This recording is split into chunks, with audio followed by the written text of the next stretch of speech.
Mi esposa solicitó una orden de restricción en mi contra después de que defendí nuestra casa de un intruso. Luego descubrí quién llamó en realidad al 911 esa noche. La oficial de policía me entregó la orden de restricción por la ventanilla de mi auto a las 6:47 de la mañana. Estaba sentado en la entrada para el coche con un café en la mano, a punto de irme a trabajar. El documento decía que mi esposa, Claire, la había solicitado ayer por la tarde, alegando que yo había agredido a una persona inocente en nuestra casa y que había mostrado un comportamiento violento e inestable que la hacía temer por su seguridad. Lo leí 3 veces antes de que las palabras tuvieran algún sentido. Hacía 72 horas, había derribado a un hombre que estaba entrando a nuestra casa a las 2 de la mañana. Oí cómo se rompía un cristal abajo, agarré el bate de béisbol de nuestro closet y encontré a un tipo trepando por la ventana de la cocina. Le pegué 2 veces antes de que cayera hacia afuera y echara a correr. Claire estaba de pie en el pasillo, gritando. Llamé al 911 de inmediato y les di una descripción. La operadora se quedó en la línea hasta que los oficiales llegaron 15 minutos después. Me tomaron mi declaración, fotografiaron la ventana rota y me dijeron que había hecho lo correcto al proteger a mi familia. Ahora, 3 días después, se me ordenaba mantenerme a 150 metros de mi propia casa y de mi esposa de 6 años. La oficial, una mujer de unos 40 años con ojos cansados, me dijo que tenía 10 minutos para empacar lo esencial antes de tener que irme. Claire estaba adentro con una asesora para víctimas, me explicó. Le pregunté qué se suponía que había hecho mal. La oficial dijo que la orden de restricción alegaba que yo había atacado a un amigo de Claire que había venido tarde a devolver algo que ella le había prestado, que yo había estado bebiendo y me puse paranoico y violento, que Claire había tenido demasiado miedo de decir la verdad cuando llegó la policía porque yo estaba parado justo a su lado. Dije que eso era una locura. El hombre había roto nuestra ventana y estaba trepando para entrar. La expresión de la oficial no cambió. Dijo que el tribunal lo resolvería en la audiencia en 2 semanas. En ese momento tenía que empacar mis cosas e irme. Entré a mi casa sintiendo que el piso se movía bajo mis pies. Claire estaba de pie en la sala con una mujer que no reconocí, ambas mirándome. El rostro de Claire estaba inexpresivo, indescifrable. Le pregunté qué estaba haciendo, por qué mentía sobre lo que pasó. La asesora se interpuso entre nosotros y dijo que no se me permitía hablar con Claire, que cualquier comunicación tenía que ser a través de abogados. Miré a mi esposa por encima de la asesora y le pregunté si hablaba en serio. Claire bajó la vista hacia sus manos y no dijo nada. Empaqué una maleta con ropa y artículos de aseo mientras la oficial observaba desde el umbral de nuestra habitación. Me temblaban las manos mientras sacaba cosas de los cajones que Claire y yo habíamos organizado juntos apenas el mes pasado. Tomé mi laptop, el cargador del teléfono y algunos archivos del trabajo. Cuando intenté entrar al cuarto de huéspedes para buscar mis viejos libros de texto de la universidad, la oficial dijo que mis 10 minutos se habían acabado. Salí de mi casa cargando una sola maleta de lona que contenía el equivalente a 3 días de mi vida. Claire seguía en la sala, todavía sin mirarme. Me detuve en la puerta principal y dije su nombre. Finalmente levantó la vista y por un segundo vi algo en sus ojos. Miedo tal vez, o culpa. Luego la asesora le tocó el hombro y Claire volvió a desviar la mirada. Conduje hasta el departamento de mi hermano Kevin, al otro lado de la ciudad, y me senté en su sala tratando de explicar lo que había pasado. Kevin había visto a Claire docenas de veces en reuniones familiares. Había estado en nuestra boda. Sabía que ella no era el tipo de persona que inventaría acusaciones de abuso. Me preguntó si había estado bebiendo esa noche y le dije que no. Me preguntó si tal vez había reaccionado de forma exagerada a la situación de alguna manera. Abrí el informe policial en mi teléfono y le mostré las fotos de nuestra ventana de la cocina destrozada y los vidrios en el suelo. Kevin leyó el informe y miró las fotos. Dijo que esto no tenía sentido. El informe indicaba claramente que los oficiales observaron una entrada forzada y encontraron pruebas que respaldaban mi versión. No había declaraciones de Claire que contradijeran mi versión. Le dije que eso era lo que hacía todo tan de locos. La policía me había creído por completo hacía 3 días. Ahora de repente Claire afirmaba que todo era mentira y que yo era un borracho violento que atacó a su amigo inocente. Kevin preguntó si Claire había estado actuando de forma extraña últimamente, si había problemas en nuestro matrimonio que yo no le hubiera mencionado. Pensé en las últimas semanas. Claire había estado más callada de lo habitual, pasando más tiempo en su teléfono, saliendo con amigos más a menudo, pero no habíamos estado peleando, no había señales obvias de problemas. Habíamos cenado juntos la noche antes del allanamiento y hablamos de nuestro próximo viaje de aniversario. Todo parecía completamente normal. Kevin dijo que necesitaba contratar a un abogado de inmediato, que las órdenes de restricción eran serias y podían destruir mi reputación, incluso si al final eran desestimadas. Me dejó quedarme en su cuarto de huéspedes y pasé las siguientes 2 horas buscando abogados especializados en casos domésticos. Encontré a un abogado llamado David Garrett que podía reunirse conmigo esa misma tarde. Su oficina estaba en el centro, en un edificio con detectores de metales y guardias de seguridad. David era un hombre de unos 50 años, con canas y un apretón de manos firme. Leyó la orden de restricción mientras yo estaba sentado frente a su escritorio. Después de unos minutos, levantó la vista y me pidió que le contara exactamente lo que pasó la noche del allanamiento. Le conté cada detalle. El sonido de un cristal rompiéndose que me despertó a las 2 de la mañana, Claire moviéndose a mi lado pero quedándose en la cama mientras yo iba a investigar, encontrar al intruso a medio camino de entrar por la ventana de la cocina, golpearlo con el bate 2 veces en la espalda y el hombro mientras intentaba pasar, él cayendo hacia afuera por la ventana y corriendo hacia la oscuridad. Yo llamando al 911 mientras Claire bajaba, la policía llegando y documentando todo. David preguntó si Claire había dicho algo extraño durante o después del incidente. Recordé que me preguntó por qué le había pegado tan fuerte. En ese momento, pensé que lo decía por el susto. Ahora no estaba tan seguro. David tomó notas y preguntó si tenía alguna idea de quién podría haber sido el intruso. Dije que solo lo había visto durante unos segundos en la oscuridad. Un tipo blanco, de estatura media, chaqueta oscura. Nunca le vi la cara con claridad. David explicó que las órdenes de restricción en casos domésticos solo requerían una preponderancia de la prueba, lo que significaba que el testimonio de Claire por sí solo podría ser suficiente para mantener la orden si un juez la consideraba más creíble que a mí. Dijo que la audiencia en 2 semanas sería crucial. Necesitábamos reunir pruebas que respaldaran mi versión y desacreditaran la suya. Me preguntó si tenía acceso a nuestro sistema de seguridad del hogar.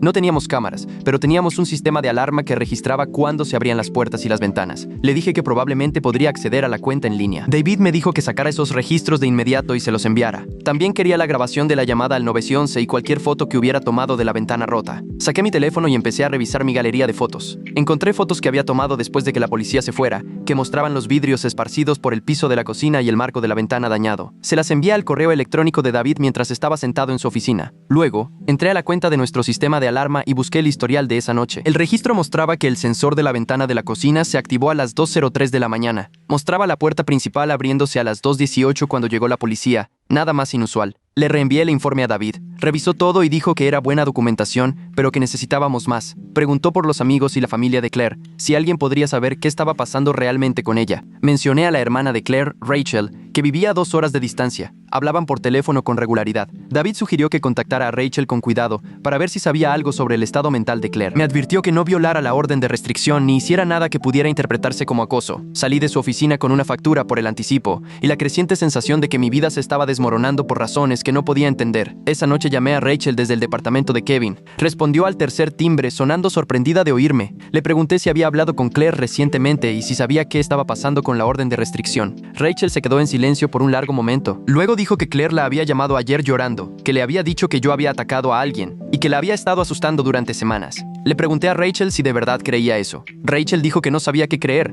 pero que su hermana sonaba genuinamente asustada. Le conté sobre el allanamiento, el informe policial y los registros del sistema de seguridad. Rachel escuchó sin interrumpir. Cuando terminé, dijo que Claire le había contado una historia completamente diferente, que el hombre que yo había atacado se llamaba Derek, a quien Claire conocía de su club de lectura, que Derek había pasado tarde para devolver un libro que ella le había prestado y que yo me había vuelto loco cuando lo vi en la ventana. Sentí que algo frío se instalaba en mi estómago. Le pregunté a Rachel si alguna vez había oído a Claire mencionar a alguien llamado Derek antes. Dijo que no, pero que Claire se había unido al club de lectura hacía 6 meses y a veces hablaba de la gente de allí. Le pregunté si creía la versión de Claire. Dudó y dijo que quería creerle a su hermana, pero que algo en la historia no le cuadraba. Dijo que me conocía desde hacía 6 años y que nunca había mostrado signos de violencia o paranoia. Prometió llamarme si se enteraba de algo más. Le di las gracias y colgué. Me senté en el cuarto de huéspedes de Kevin, mirando la pared, tratando de armar el rompecabezas de lo que estaba sucediendo. Claire afirmaba que yo había atacado a su amigo Derek, pero el informe policial documentaba una entrada forzada. La ventana se había roto desde afuera. Los vidrios estaban en el piso de la cocina, no afuera en el suelo. Nada en la historia de Claire tenía sentido, a menos que estuviera mintiendo deliberadamente. ¿Pero por qué mentiría? ¿Qué posible razón podría tener para destruir nuestro matrimonio y acusarme falsamente de violencia? Abrí mi laptop y empecé a buscar información sobre el club de lectura de Claire. Lo había mencionado casualmente en los últimos meses, pero nunca le había prestado mucha atención. Encontré su grupo público de Facebook y revisé las publicaciones. Había unos 20 miembros, en su mayoría mujeres, pero algunos hombres. No vi a nadie llamado Derek en la lista de miembros. Pasé la siguiente hora revisando los amigos de Facebook de Claire, tratando de encontrar a Derek. Había cientos de nombres y ni siquiera sabía su apellido. Estaba a punto de rendirme cuando noté algo extraño. 3 meses atrás, Claire había publicado una foto de una reunión del club de lectura en una cafetería. 8 personas estaban sentadas alrededor de una mesa sosteniendo sus libros. Claire estaba en el lado izquierdo, sonriendo a la cámara. En el lado derecho había un hombre de unos 30 años con cabello oscuro y barba. Hice zoom en su cara. Me resultaba vagamente familiar, pero no podía ubicar dónde lo había visto. Descargué la foto y se la envié a David con un mensaje preguntándole si podía ayudarme a identificar a las personas en ella. Luego seguí buscando. Encontré el Instagram de Claire, que rara vez usaba. La mayoría de sus publicaciones eran de hace años, fotos de nosotros de vacaciones o en eventos familiares, pero hacía 2 meses había publicado una foto de un atardecer con la leyenda: a veces, los nuevos capítulos son exactamente lo que necesitas. En su momento me pareció algo sin importancia. Ahora se sentía siniestro. Revisé los comentarios. La mayoría eran de sus amigas, dejando emojis de corazones. Pero un comentario de una cuenta llamada TheMatthew77 decía: hermosa vista, hermosa persona. Hice clic en la cuenta. Era privada, sin foto de perfil. El nombre de usuario no me decía nada. Tomé una captura de pantalla y la agregué al archivo de pruebas que estaba construyendo. A la mañana siguiente, David llamó y dijo que había hecho una búsqueda inversa de imágenes con la foto y había encontrado un perfil de LinkedIn de uno de los hombres en la mesa. Derek Matthews, 34 años, trabajaba como gerente de ventas en una empresa de suministros médicos. David había obtenido sus registros públicos y encontrado una dirección a 15 minutos de mi casa. Me preguntó si quería que contratara a un investigador privado para averiguar la conexión de Derek con Claire. Dije que sí, sin dudarlo. Necesitaba entender qué estaba pasando y por qué Claire estaba protegiendo a este hombre. David dijo que pondría a alguien en ello para el final del día. Fui al trabajo e intenté concentrarme en mi empleo como ingeniero civil, pero no podía. Mi jefe me llamó a su oficina alrededor del mediodía y me preguntó si todo estaba bien. De alguna manera se había corrido la voz sobre la orden de restricción. Dijo que la empresa tenía una política sobre empleados involucrados en situaciones de violencia doméstica. Empecé a explicar que yo era la víctima aquí, pero levantó la mano y dijo que no estaba emitiendo juicios. Solo necesitaba que mis problemas personales no afectaran mi trabajo. Le aseguré que todo se resolvería pronto y volví a mi escritorio, sintiéndome humillado. Al final del día, 3 compañeros de trabajo se habían acercado con miradas de preocupación y preguntas cuidadosas. Todos asumieron que había hecho algo terrible. La investigadora privada se llamaba Linda Chen y me llamó esa noche con sus hallazgos iniciales. Había pasado por la dirección de Derek y confirmado que vivía solo en una casa de alquiler. Había revisado sus redes sociales y descubierto que se había divorciado recientemente después de un matrimonio de 2 años. Su exesposa había presentado la petición de divorcio citando diferencias irreconciliables. Linda dijo que estaba trabajando para obtener acceso a los registros del divorcio para ver si había órdenes de restricción o acusaciones de abuso. Me preguntó si tenía acceso a los registros telefónicos o al correo electrónico de Claire. Dije que no. Siempre habíamos mantenido nuestras cuentas separadas y nunca había tenido motivos para espiar. Linda sugirió que revisara nuestra factura de teléfono celular para ver a quién había estado llamando y enviando mensajes de texto Claire con frecuencia. Entré en nuestra cuenta compartida de Verizon y saqué los registros de los últimos 3 meses. El número de Claire mostraba cientos de mensajes de texto y llamadas a un número desconocido que no coincidía con ningún contacto en su teléfono que yo conociera. Le envié el número a Linda y dijo que lo investigaría. 20 minutos después, me llamó de nuevo. El número pertenecía a Derek Matthews. Claire había estado en contacto con él casi a diario durante los últimos 3 meses, y la actividad se había disparado drásticamente en la semana anterior al allanamiento. Me quedé con esa información, tratando de procesarla. Mi esposa se había estado comunicando en secreto con Derek durante meses. Luego, Derek había irrumpido en nuestra casa y yo lo había detenido. Ahora, Claire afirmaba que Derek era un amigo inocente y que el peligroso era yo. El patrón era obvio, pero el motivo aún no estaba claro. Linda dijo que seguiría investigando y que tendría un informe completo para el final de la semana. Esa noche llamé a la madre de Claire, Bárbara. Respondió con cautela y me preguntó qué quería. Le dije que necesitaba entender qué le había contado Claire sobre la orden de restricción. La voz de Bárbara se volvió fría. Dijo que Claire finalmente había encontrado el valor para dejar una relación abusiva y que yo debería respetar su decisión. Le pregunté a Bárbara si realmente creía que yo había estado abusando de Claire durante 6 años sin que nadie se diera cuenta. Bárbara dijo que los abusadores eran buenos ocultando su comportamiento, que había leído artículos sobre hombres que parecían perfectos en público, pero que eran monstruos en casa. Sentí que la ira crecía en mi pecho, pero me obligué a mantener la calma. Le conté a Bárbara sobre el informe policial, la ventana rota y los registros telefónicos que mostraban la relación secreta de Claire con Derek. Bárbara se quedó en silencio por un largo rato. Luego dijo que Claire le había dicho que yo era tan controlador que revisaba su teléfono constantemente e inventaba historias sobre hombres que la pretendían, que la paranoia había empeorado recientemente. Dije que eso era una invención total, que nunca había revisado el teléfono de Claire ni la había acusado de nada. Bárbara dijo que ya no sabía qué creer, pero que iba a apoyar a su hija. Colgó sin despedirse. Me di cuenta de que Claire había estado construyendo una narrativa durante semanas o tal vez meses. Le había dicho a su familia que yo era controlador y paranoico. Había creado una base para que, cuando finalmente hiciera su movimiento, todos creyeran su versión en lugar de la mía. Fue calculado y deliberado. La mujer con la que había estado casado durante 6 años había estado planeando esta traición mientras dormía a mi lado cada noche. Kevin llegó a casa del trabajo y me encontró sentado en la oscuridad. Encendió la luz y preguntó qué había pasado. Le conté sobre los registros telefónicos, Derek, y cómo Claire había predispuesto a su familia. Kevin se sentó pesadamente en el sofá. Dijo que esto era peor de lo que había pensado, que sonaba menos como una disputa doméstica, y más como si Claire estuviera encubriendo el crimen de Derek. Me preguntó si creía que estaban teniendo una aventura. Dije que no lo sabía, pero era la conclusión obvia. Kevin preguntó qué iba a hacer. Le dije que iba a luchar en la audiencia y demostrar que Claire mentía, Pero primero, necesitaba entender por qué Derek había irrumpido en nuestra casa esa noche y cuál era el papel de Claire en ello. Linda me llamó a la mañana siguiente con nueva información. Había obtenido los registros del divorcio de Derek y encontrado algo interesante. La petición de su exesposa incluía un párrafo que decía: Derek se había obsesionado con una mujer que conoció en un club social y había vaciado su cuenta bancaria conjunta, comprándole regalos caros. El nombre de la exesposa era Amanda y Linda tenía su número de teléfono si quería contactarla. Llamé a Amanda esa tarde desde mi auto durante el almuerzo. Respondió con cautela cuando le expliqué quién era y por qué la llamaba. Le pregunté sobre la obsesión de Derek con la mujer del club social. La voz de Amanda se volvió amarga. Dijo que Derek se había unido a un club de lectura, supuestamente para ser amigos después de que se mudaran a una nueva ciudad por su trabajo. En pocas semanas, pasaba todas las tardes en reuniones del club o en citas de café con los miembros. Empezó a comprar costosas primeras ediciones de libros y objetos de colección raros para impresionar a alguien. Cuando Amanda lo confrontó, él admitió que se había enamorado de una mujer llamada Claire del grupo. Dijo que Claire estaba atrapada en un matrimonio sin amor y necesitaba su ayuda para escapar. Amanda dijo que había solicitado el divorcio de inmediato. Le pregunté cuándo había sucedido eso. Dijo que el divorcio se finalizó hacía 4 meses, pero que los problemas habían comenzado 8 meses antes. Hice los cálculos. Claire se había unido al club de lectura hacía 6 meses. Derek la había estado persiguiendo durante al menos un año, probablemente más. Le pregunté a Amanda si Derek alguna vez había mencionado planes para ayudar a Claire a dejar su matrimonio. Amanda se rió con dureza. Dijo que Derek hablaba constantemente de ayudar a Claire a liberarse de su marido controlador, que iba a ser su caballero de brillante armadura. Agradecí a Amanda y colgué, sintiéndome mal del estómago. El panorama se estaba volviendo claro. Derek se había obsesionado con Claire y la había convencido de que yo era el villano en la historia de su vida. Había pasado meses manipulándola para que creyera que necesitaba escapar. Luego, había irrumpido en nuestra casa, probablemente planeando algún tipo de rescate o confrontación. Yo había interrumpido su plan al defender mi hogar. Ahora Claire y Derek estaban trabajando juntos para darle la vuelta a la historia y hacerme a mí el agresor. Llamé a David y le conté todo. Escuchó atentamente y dijo que esto era exactamente el tipo de información que necesitábamos para la audiencia. Me preguntó si Amanda estaría dispuesta a testificar. Dije que le preguntaría. David dijo que también deberíamos citar a Derek para que testifique en la audiencia de la orden de restricción.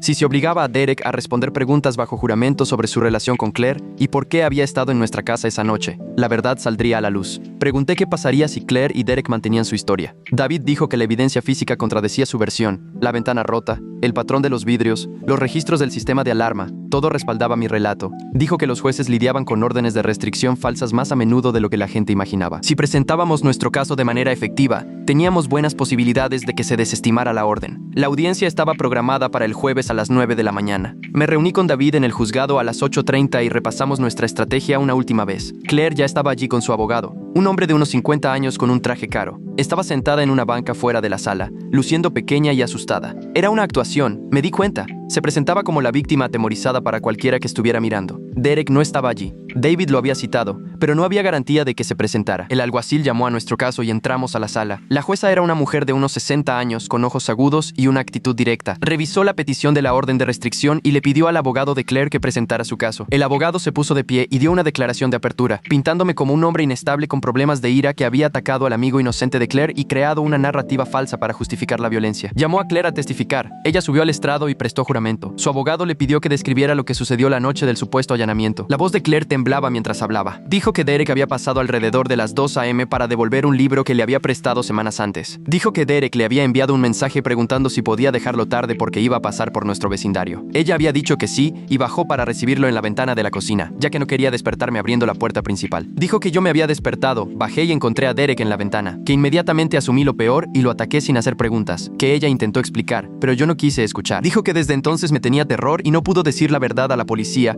porque yo estaba parado justo a su lado, observándola. David se levantó para el contrainterrogatorio. Le preguntó a Claire por qué Derek pasaría a las 2 de la mañana a devolver un libro. Ella dijo que él trabajaba hasta tarde y le quedaba de paso. David preguntó por qué no había mencionado que conocía a Derek cuando llegó la policía. Claire dijo que tenía demasiado miedo. David sacó los registros del sistema de seguridad y le pidió a Claire que explicara por qué la alarma mostraba que el sensor de la ventana se había activado como una intrusión. Claire dijo que había abierto la ventana para que Derek le pasara el libro, pero que yo lo había atacado antes de que pudiera desactivar la alarma. David preguntó sobre los vidrios rotos. El informe policial indicaba claramente que la ventana estaba destrozada con vidrios en el piso de la cocina, lo que indicaba que se había roto desde afuera. ¿Cómo sucedió eso si Claire la había abierto voluntariamente? Claire vaciló. Dijo que tal vez Derek había golpeado demasiado fuerte fuerte y la había agrietado. David preguntó si Derek había golpeado lo suficientemente fuerte como para destrozar una ventana de doble panel y esparcir vidrios por todo el piso. Claire dijo que no recordaba exactamente. David preguntó sobre sus registros telefónicos, que mostraban cientos de mensajes de texto y llamadas con Derek en los últimos 3 meses. El abogado de Claire objetó. La jueza lo denegó y le dijo a Claire que respondiera. Claire dijo que Derek era un amigo del club de lectura y que hablaban de literatura. David preguntó si su esposo sabía de esta amistad. Claire dijo que no lo había mencionado porque yo era paranoico con que tuviera amigos hombres. David preguntó si le había dicho a su familia, semanas antes de este incidente, que yo era controlador y paranoico. Claire dijo que sí, porque era verdad. David presentó los registros del divorcio de la esposa de Derek que describían la obsesión de Derek con una mujer casada llamada Claire. El abogado de Claire objetó de nuevo. La jueza le preguntó a David a dónde quería llegar con eso. David dijo que estaba estableciendo que Derek Matthews tenía un patrón documentado de comportamiento obsesivo hacia la señora Claire y que previamente había destruido su propio matrimonio por perseguirla. La jueza lo permitió. David le preguntó a Claire si estaba teniendo una aventura con Derek. Claire dijo que no. David preguntó si Derek alguna vez había expresado interés romántico en ella. Claire dijo que solo eran amigos. David preguntó por qué un amigo platónico iría a su casa a las 2 de la mañana y rompería una ventana para verla. Claire dijo que él no rompió la ventana, que la rompí yo. David presentó las fotos de la policía que mostraban que el patrón del vidrio indicaba claramente una rotura desde el exterior. Claire dijo que no sabía de patrones de vidrio, solo sabía lo que pasó. David preguntó si estaba al tanto de que la exesposa de Derek había declarado en los documentos del divorcio que Derek afirmaba estar ayudando a Claire a escapar de un matrimonio abusivo. Claire se puso pálida. Dijo que no sabía nada sobre el divorcio de Derek. La jueza pidió un receso. Durante el descanso, David me dijo que todo iba bien. El testimonio de Claire se estaba desmoronando bajo el escrutinio. La evidencia física contradecía su versión en cada punto. Cuando se reanudó la sesión, David me llamó a testificar. Describí la noche del allanamiento en detalle. El sonido del cristal rompiéndose que me despertó, encontrar a un intruso trepando por nuestra ventana, usar la fuerza razonable para defender mi casa, llamar a la policía de inmediato. Expliqué que nunca había tenido motivos para sospechar de la infidelidad o deshonestidad de Claire antes de esto, que nuestro matrimonio parecía sólido, que la orden de restricción me tomó completamente por sorpresa. El abogado de Claire me contrainterrogó agresivamente. Me preguntó si había estado bebiendo esa noche. Dije que no. Me preguntó si tenía problemas de control de ira. Dije que no. Me preguntó por qué había recurrido inmediatamente a la violencia en lugar de llamar a la policía primero. Dije que porque había un intruso entrando activamente en mi casa y tenía segundos para reaccionar. Me preguntó si me arrepentía de mis acciones. Dije que lamentaba que se hubiera llegado a esto, pero que no me arrepentía de proteger mi hogar y a mi esposa de un allanamiento. El abogado se sentó. David llamó a su siguiente testigo. Derek Matthews había aparecido en la sala durante el receso. Se sentó en la parte de atrás, luciendo incómodo. El alguacil lo llamó al estrado. Derek prestó juramento y David comenzó a interrogarlo. Le pidió a Derek que declarara su relación con Claire. Derek dijo que eran amigos del club de lectura. David preguntó cuántas veces se habían comunicado en los últimos 3 meses. Derek dijo que no llevaba la cuenta. David presentó los registros telefónicos que mostraban más de 300 mensajes de texto y llamadas. Derek dijo que hablaban de libros con frecuencia. David preguntó si había estado en nuestra casa la noche en cuestión. Derek vaciló. Sus ojos se desviaron hacia Claire. Dijo que sí. David preguntó a qué hora había llegado. Derek dijo que alrededor de las 2 de la mañana. David preguntó por qué había pasado tan tarde. Derek dijo que estaba devolviendo un libro. David le pidió que describiera exactamente cómo se acercó a la casa. Derek dijo que le había enviado un mensaje a Claire primero y ella le había dicho que fuera a la ventana de la cocina. Había rodeado la casa por el costado y golpeado la ventana. David preguntó si había roto la ventana. Derek dijo que no, que solo había golpeado. David preguntó cómo se rompió la ventana entonces. Derek dijo que yo debía haberla roto cuando lo ataqué. David preguntó si Derek estaba al tanto de que el informe policial documentaba una entrada forzada con rotura externa de la ventana antes de que yo llegara a la escena. Derek dijo que no sabía de eso. David preguntó si alguna vez le había dicho a su exesposa que estaba enamorado de Claire. Derek dijo que su divorcio era irrelevante. La jueza le dijo que respondiera la pregunta. Derek admitió que había desarrollado sentimientos por Claire, pero dijo que no era una aventura. Nunca habían actuado al respecto. David preguntó si Derek le había contado a Claire sobre estos sentimientos. Derek dijo que sí, hacía unos meses. David preguntó cómo había respondido Claire. Derek dijo que ella había admitido que era infeliz en su matrimonio y que estaba considerando irse. David preguntó si él y Claire habían discutido planes para que ella me dejara. Derek vaciló de nuevo. Dijo que lo habían hablado en general. David preguntó si habían discutido cómo hacerlo. Derek dijo que no. David sacó los registros de mensajes de texto que Linda había obtenido a través de una citación a la compañía telefónica de Derek. Le preguntó a Derek si le había enviado enviado a Claire un texto 3 semanas antes del allanamiento que decía: «Tengo un plan para sacarte de ahí, confía en mí». Derek se puso pálido. Dijo que el texto estaba sacado de contexto. David preguntó cuál era el contexto. Derek dijo que estaba hablando de ayudar a Claire a encontrar un abogado de divorcios. David preguntó si entrar a su casa a las 2 de la mañana era parte de ese plan. Derek dijo que no había irrumpido, había sido invitado. David le preguntó por qué había corrido cuando lo confronté en lugar de simplemente explicar que Claire lo había invitado. Derek dijo que entró en pánico porque yo lo estaba atacando. David preguntó si había presentado una denuncia policial por haber sido atacado. Derek dijo que no. David preguntó por qué no, si era una víctima inocente. Derek no tuvo una buena respuesta. La jueza miró a Derek con claro escepticismo. Le preguntó directamente si había roto la ventana. Derek dijo que no. Ella preguntó quién la había roto entonces. Derek dijo que no sabía. Quizás ya estaba rota. La jueza miró las fotos de la policía, que mostraban vidrios nuevos y daños recientes. No parecía convencida. David concluyó su caso. El abogado de Claire no llamó a más testigos. La jueza se tomó un receso de 30 minutos para revisar las pruebas y los testimonios. Cuando regresó, miró directamente a Claire y a Derek. Dijo que había presidido cientos de casos de órdenes de restricción y había desarrollado un instinto para saber cuándo los solicitantes decían la verdad. En este caso, la evidencia física contradecía claramente la narrativa presentada por la señora Claire. La ventana rota, el patrón de los vidrios, los registros del sistema de alarma y las observaciones de la policía, todo respaldaba la versión del señor Nathan. Además, los registros telefónicos y los testimonios revelaron un patrón de comunicación secreta y una implicación romántica entre Claire y Derek que proporcionaba un motivo claro para fabricar una historia alternativa. La jueza dijo que estaba profundamente preocupada por lo que parecía ser una acusación falsa de violencia doméstica, utilizada como herramienta para escapar de un matrimonio. Dijo que tales acusaciones dañaban a las víctimas reales de abuso y socavaban el sistema legal. Iba a negar la orden de restricción y desestimarla con prejuicio. Ordenó a Claire que pagara los honorarios de mi abogado. También declaró que iba a remitir el caso a la fiscalía para una posible persecución por presentar un informe policial falso y perjurio. Claire empezó a llorar. Su abogado intentó argumentar, pero la jueza lo interrumpió. Dijo que su decisión era final. Se levantó la sesión. Salí del juzgado con David sintiendo una mezcla de alivio y rabia. Había ganado, pero mi matrimonio había terminado y mi reputación estaba dañada. David dijo que debería considerar solicitar el divorcio de inmediato y documentar todo para posibles demandas civiles contra Claire y Derek. Le pregunté qué bases tenía para una demanda civil. David dijo que potencialmente fraude,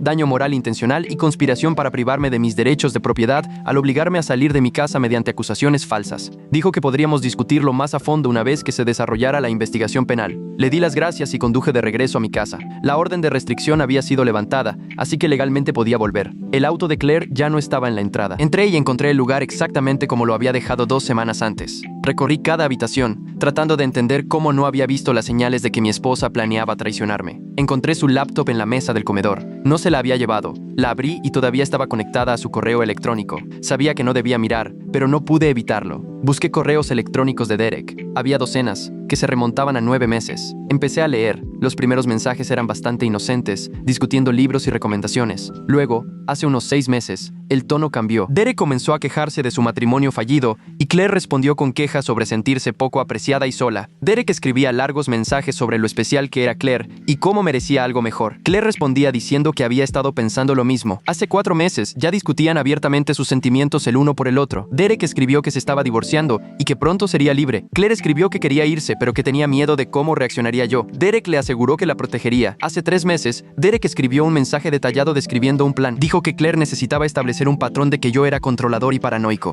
Debía decirle a su familia y amigos que yo era emocionalmente abusivo. Luego, cuando llegara el momento de irse, tendría gente que creería su versión de la historia. Claire respondió diciendo que se sentía culpable por mentir, pero Derek la convenció de que era necesario para protegerse. Hace 2 meses, comenzaron a discutir cómo crear un incidente definitivo que justificara que Claire obtuviera una orden de restricción. Derek sugirió que podría pasar tarde en la noche y Claire podría afirmar que yo lo había atacado sin provocación. A Claire le preocupaba que la policía no lo creyera. Derek dijo que lo harían si ella se aferraba a la historia, y ya había preparado a su familia para esperar este tipo de comportamiento de mi parte. Hace un mes, fijaron la fecha. Derek pasaría una noche en la que sabía que yo estaría en casa. Crearía una situación que pareciera amenazante. Yo reaccionaría. Claire llamaría a la policía después y afirmaría que yo había atacado a su amigo inocente. La orden de restricción me obligaría a salir de la casa y le daría a Claire tiempo para solicitar el divorcio y establecer su residencia. Derek escribió que una vez que estuviéramos divorciados, él y Claire podrían estar juntos abiertamente. El plan tenía un defecto fatal. Subestimaron la evidencia física y sobreestimaron su capacidad para mantener sus mentiras bajo escrutinio. Imprimí cada correo electrónico y los agregué a mi archivo de pruebas. Luego llamé a David y le conté lo que había encontrado. Dijo que esto era exactamente exactamente lo que necesitábamos para probar la conspiración. Me pidió que le enviara todo de inmediato. Lo hice. La fiscalía me llamó 2 días después. Una fiscal adjunta llamada Rebecca quería reunirse y discutir el caso. Fui a su oficina en el centro y encontré a una mujer de unos 40 años con ojos agudos y una manera directa. Dijo que la remisión de la jueza había provocado una investigación sobre las acciones de Claire y Derek. Después de revisar las pruebas que había proporcionado a través de mi abogado, tenían suficiente para presentar cargos penales. Rebecca dijo que iban a acusar a Claire de presentar un informe policial falso y perjurio. Acusaban a Derek de intento de robo con allanamiento de morada y conspiración para cometer fraude. Me preguntó si estaría dispuesto a testificar en el juicio. Dije que absolutamente. Rebecca explicó que el proceso llevaría varios meses, pero confiaba en que tenían un caso sólido. También mencionó que el periódico local había comenzado a hacer preguntas sobre el caso después de un chivatazo de alguien en el juzgado. La historia probablemente se haría pública pronto.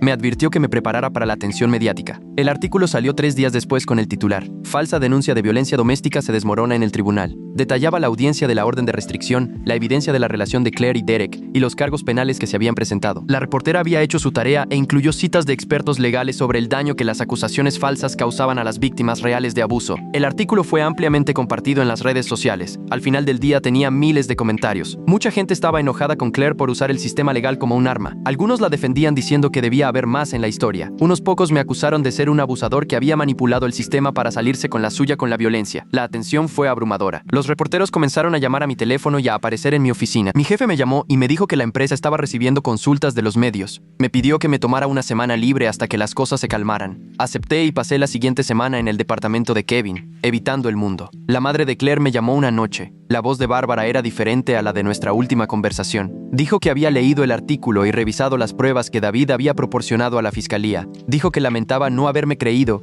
que confió en su hija sin dudar y ahora se daba cuenta de que Claire les había mentido a todos. Dijo que no entendía cómo Claire se había convertido en alguien capaz de esto. No supe qué decir. Le dije a Bárbara que lamentaba que las cosas hubieran terminado así. Dijo que había intentado contactar a Claire, pero que no le devolvía las llamadas. Bárbara me preguntó si sabía dónde estaba Claire. Dije que no. Bárbara me agradeció por no rendirme en probar la verdad y colgó. Linda llamó unos días después con una actualización de su investigación. Localizó a varios miembros del club de lectura de Claire y los entrevistó. 3 personas confirmaron que Derek había estado persiguiendo abiertamente a Claire durante meses y que Claire parecía receptiva a su atención. Una mujer dijo que le había advertido a Claire que Derek parecía inestable y posesivo, pero Claire había desestimado sus preocupaciones. Linda dijo que Derek se había estado quedando con un amigo desde la audiencia y aparentemente estaba tratando de juntar dinero para un abogado. Su empleador lo había puesto en licencia administrativa después de que se presentaran los cargos penales. Linda me preguntó si quería que siguiera investigando. Dije que no, que tenía suficiente información. Todas las piezas estaban ahí. La pregunta ahora era qué hacer con ellas. David llamó sobre la demanda civil. Redactó una queja contra Claire y Derek buscando una indemnización por daño moral, pérdida de reputación, honorarios legales y pérdida del uso de mi propiedad durante el periodo de la orden de restricción. Estimó que podríamos recuperar una suma significativa si íbamos a juicio.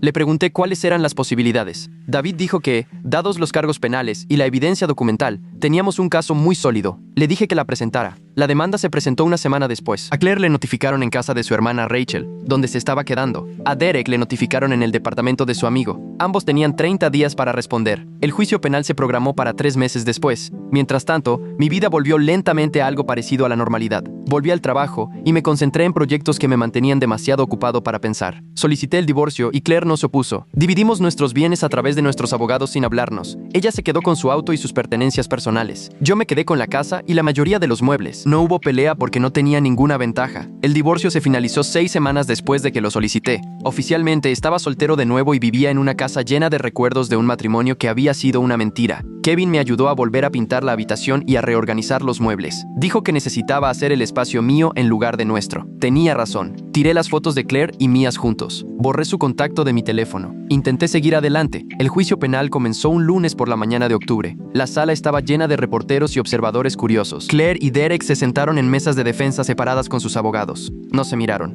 La fiscal, Rebecca, llamó a los testigos metódicamente. Los oficiales que respondieron testificaron sobre la evidencia física en la escena. El experto forense explicó los patrones de rotura del vidrio. Amanda, la exesposa de Derek, testificó sobre la obsesión de Derek con Claire. Rachel testificó que Claire la había llamado inventando historias sobre mí semanas antes del incidente. Yo testifiqué sobre encontrar los correos electrónicos y los registros telefónicos. La fiscal presentó la cadena de correos entre Claire y Derek que mostraba su conspiración. El abogado de Derek intentó argumentar que los correos electrónicos solo mostraban que Derek tenía sentimientos románticos por Claire, no que hubieran planeado planeado un crimen. La fiscal presentó los registros de seguridad y la línea de tiempo que demostraban que Derek había roto la ventana. El abogado de Claire afirmó que Claire había sido manipulada por Derek y era víctima de su obsesión. La fiscal mostró los correos electrónicos de Claire donde ella participó activamente en la planificación de las acusaciones falsas. Después de 3 días de testimonios, el jurado deliberó durante 6 horas. Declararon a Claire culpable de presentar un informe policial falso y de perjurio. Declararon a Derek culpable de intento de robo con allanamiento y conspiración para cometer fraude. La jueza programó la sentencia para un mes después. En la sentencia, la jueza fue dura. Dijo que las acusaciones falsas de violencia doméstica eran un delito grave que dañaba a las víctimas reales y socavaba la confianza pública en el sistema legal. Sentenció a Claire a 1 año en la cárcel del condado, con la posibilidad de salir después de 6 meses por buena conducta. Ordenó 5 años de libertad condicional después de su liberación. Sentenció a Derek a 2 años en la prisión estatal por los cargos de robo y conspiración. A ambos se les ordenó pagarme una restitución por mis honorarios legales y los daños documentados. El juicio civil tuvo lugar 4 meses después de la sentencia penal. Para entonces, la mayor parte de la atención mediática se había calmado. El jurado civil escuchó versiones abreviadas de los testimonios del juicio penal. Deliberaron durante 3 horas y me otorgaron $200,000 en daños. Claire y Derek eran responsables solidarios. David dijo que cobrar el dinero sería difícil, ya que ninguno de los dos tenía activos significativos, pero la sentencia lo seguiría durante años. Vendí la casa 6 meses después de que todo finalizara. Demasiados malos recuerdos estaban ligados a ella. Compré un lugar más pequeño al otro lado de la ciudad y comencé de nuevo. Me concentré en mi trabajo y obtuve un ascenso. Me reconecté con viejos amigos que había descuidado durante mi matrimonio. Comencé a salir de nuevo con cuidado, tomándome mi tiempo, confiando lentamente. Kevin me presentó a una mujer llamada Melissa que trabajaba en su empresa. Salimos a tomar un café y hablamos durante 3 horas. Era inteligente, divertida y directa. Me preguntó sobre mi pasado y le conté toda la historia. Escuchó sin juzgar y dijo que admiraba cómo había luchado por la verdad. Salimos de nuevo la semana siguiente y luego la semana después de esa. Todavía no era serio, pero era algo bueno y honesto, lo que se sentía revolucionario después de todo lo de Claire. 1 año después de la audiencia de la orden de restricción, estaba cenando con Melissa en un restaurante del centro cuando vi a Claire al otro lado de la sala. Había salido de la cárcel 3 meses antes y trabajaba como mesera en otro restaurante. Se veía más delgada y cansada. Nuestras miradas se cruzaron por un breve momento y ella desvió la vista rápidamente. No sentí nada, ni ira ni dolor, solo el reconocimiento distante de alguien que solía importarme. Melissa me preguntó si estaba bien. Dije que estaba bien y lo decía en serio. Terminamos nuestra cena y nos fuimos sin mirar atrás. 2 años después de que todo sucediera, recibí una llamada de un número desconocido. Casi no contesto, pero algo me hizo levantar el teléfono. Era Derek, llamando desde un centro de reinserción social. Dijo que había sido liberado antes por buena conducta y que estaba tratando de enmendarse como parte de su programa de rehabilitación. Dijo que quería disculparse por todo lo que había hecho. Escuché sin interrumpir. Dijo que había estado obsesionado con la idea de rescatar a Claire y que no había pensado con claridad en las consecuencias. Dijo que había destruido su vida, la mía y la de Claire por una fantasía. Dijo que lo sentía y esperaba que algún día pudiera perdonarlo. Le dije que apreciaba la llamada pero que no lo perdonaba. Lo que había hecho no fue un error ni un lapso momentáneo. Fue un plan calculado para destruir mi vida y casi lo logra. Dije que esperaba que hubiera aprendido de las consecuencias, pero que no quería tener nada que ver con él. Colgué y bloqueé el número. Melissa me preguntó quién había llamado y se lo conté. Me tomó la mano sobre la mesa y dijo que lo había manejado bien, que para cerrar el ciclo no se necesitaba el perdón, que a veces reconocer lo que sucedió era suficiente. Tenía razón en eso y en muchas otras cosas. Nos comprometimos 6 meses después y nos casamos la primavera siguiente. La boda fue pequeña y sencilla, solo con amigos cercanos y familiares. Kevin fue mi padrino. Mi madre lloró lágrimas de felicidad. Los votos de Melissa hablaban de confianza, honestidad y elegirse mutuamente cada día. Los míos hablaban de segundas oportunidades y de encontrar la luz después de la oscuridad. Lo decíamos con cada palabra. La vida siguió su curso como suele pasar, llena de días ordinarios, pequeñas alegrías y desafíos que no tenían nada que ver con mi pasado. Pensaba cada vez menos en Claire y Derek hasta que pasaban semanas enteras sin que se me cruzaran por la mente. La historia se convirtió solo en eso, una historia sobre algo que le sucedió una vez a alguien que yo solía ser. Reconstruí mi vida sobre la verdad en lugar de mentiras, sobre pruebas en lugar de manipulación. Cuando testifiqué en esa audiencia hace 2 años, había demostrado lo que realmente sucedió la noche que defendí mi hogar. La ventana rota, los vidrios destrozados, las mentiras documentadas, todo se unió para mostrar la verdad. A veces, la justicia de verdad funciona como debería. A veces, los inocentes son reivindicados y los mentirosos enfrentan las consecuencias. Eso no borra lo que pasó, pero de todos modos importa. Ahora lo sé, y estoy agradecido por ello todos los días. Si te gustó esto, definitivamente querrás ver los siguientes también. Así que suscríbete ahora y déjame tu opinión en los comentarios.